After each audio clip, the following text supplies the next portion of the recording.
ಈ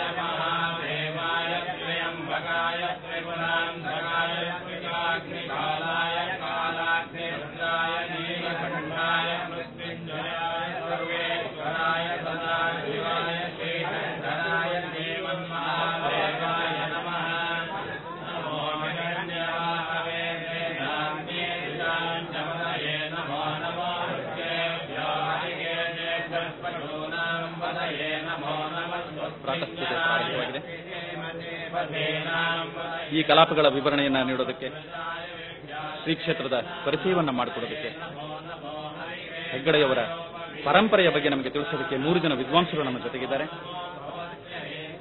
doctor S D Shetty ಅವರು, professor M Ramachandra ಅವರು, ಡಾಕ್ಟರ್ ಇ ಮಹಾಬಲ ಭಟ್ಟ ಅವರು ನಮ್ಮ ಜೊತೆಗೆ ಈ ವೀಕ್ಷಕ ವಿವರಣೆಯಲ್ಲಿ ಪಾಲ್ಗೊಳ್ತಾ ಇದ್ದಾರೆ. ಅವರಿಗೆ ನಿಮ್ಮೆಲ್ಲರ ಪರವಾಗಿ ಸ್ವಾಗತ.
ಕೇಶವನ್ನ ನಮ್ಮ ಅಭಿಮಾನದ ಪ್ರೀತಿಯ ದ್ಯೋತಕವಾದಂತಹ ಕೇಶವನ್ನು ಸನ್ನಿಧಿಗೆ ಸಮರ್ಪಣೆ ಮಾಡಿ ನಮ್ಮೆಲ್ಲ ಕ್ಷೇತ್ರದಲ್ಲಿ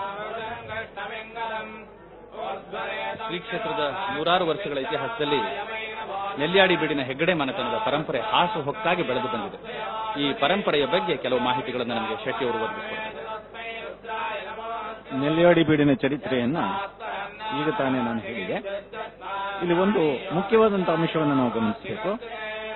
ಜೈನ ಪರಂಪರೆಯ ಹೆಗ್ಗಡೆಯವರ ಒಂದು ಮನೆತನದ ದೇವಾಲಯ ಕೂಡ ಈಗಲೂ ಕೂಡ ಇದೆ.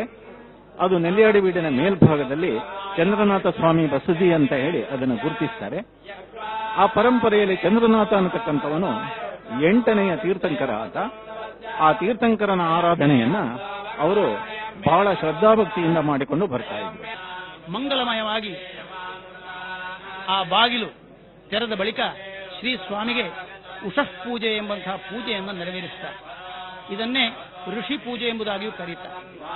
ಅಂದರೆ ಭಗವಂತನ ನಿನ್ನೆಯ ದಿನದ ನಿರ್ಮಾಲ್ಯವನ್ನು ವಿಸರ್ಜನೆ ಮಾಡಿ ಇಂದಿನ ಈ ಕಾರ್ಯಕ್ರಮಕ್ಕೆ ಸಜ್ಜುಗೊಳಿಸುವಂತಹ ವಿಶೇಷವಾದ ಪವಿತ್ರ ಪೂಜೆ ಉಷಃ ಪೂಜೆ ಅಂತ ಕರೀತಾರೆ.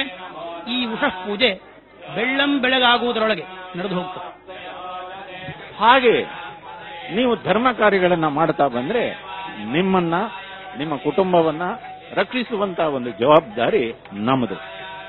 ನಿಮ್ಮನ್ನ ಹೆತ್ತ ತಾಯಿಯ ಹಾಗೇನೆ ನಾವು ನೋಡಿಕೊಳ್ತೇವೆ ಮತ್ತು ಎಲ್ಲ ರೀತಿಯ ಸಹಾಯವನ್ನು ನಾವು ಮಾಡ್ತೇವೆ. ನಮ್ಮ ಪ್ರತಿನಿಧಿಯಾಗಿರುವಂತಹ ಅಣ್ಣಪ್ಪ ಸ್ವಾಮಿಯನ್ನ ದೂತನನ್ನಾಗಿ ಮಾಡಿ ನಿಮ್ಮ ಜೊತೆಯಲ್ಲಿ ನಾವು ಇಡ್ತೇವೆ. ಆತ ನಿಮ್ಮ ಎಲ್ಲ ಅಭೀಷ್ಟವನ್ನ ಈಡೇರಿಸ್ತಾನೆ, ನಿಮ್ಮ ಸಂಕಲ್ಪವನ್ನ ಈಡೇರಿಸ್ತಾನೆ. ಹೀಗೆ ಅವರು ಸೂಚನೆಯನ್ನ ಕೊಡ್ತಾರೆ. ಅಂದ್ರೆ ಹೀಗೆ ದೈವಗಳ ಆಶಯದಂತೆ ಹೆಗ್ಗಡೆಯವರು ದೇವಾಲಯಗಳನ್ನು ನಿರ್ಮಿಸಿ ಪೂಜಾ ವಿಧಿಗಳನ್ನ ಅಲ್ಲಿ ಪ್ರಾರಂಭ ಮಾಡೋದಕ್ಕೆ ಅರ್ಚಕರನ್ನ ನೇಮಿಸ್ತಾರೆ. ಅದು ಕಥೆ. ಹೌದೌದು. ಈ ಸ್ಥಳೀಯ ದೈವಗಳನ್ನ ಪ್ರತಿಷ್ಠಾಪಿಸೋದ್ರ ಜೊತೆಗೆ ಅರ್ಚಕರು ಒಂದು ಶಿವಲಿಂಗವನ್ನು ಕೂಡ ಪ್ರತಿಷ್ಠಾಪಿಸೋದಕ್ಕೆ ಪ್ರಾರ್ಥನೆ ಮಾಡ್ಕೋತಾರೆ ಅಂತ ಕೇಳಿದ್ದೇವೆ. ಹೌದೌದು. ಆಮೇಲೆ ಧರ್ಮ ದೇವತೆಗಳು ಸೂಚಿಸಿದಂತಹ ಸ್ಥಳದಲ್ಲಿ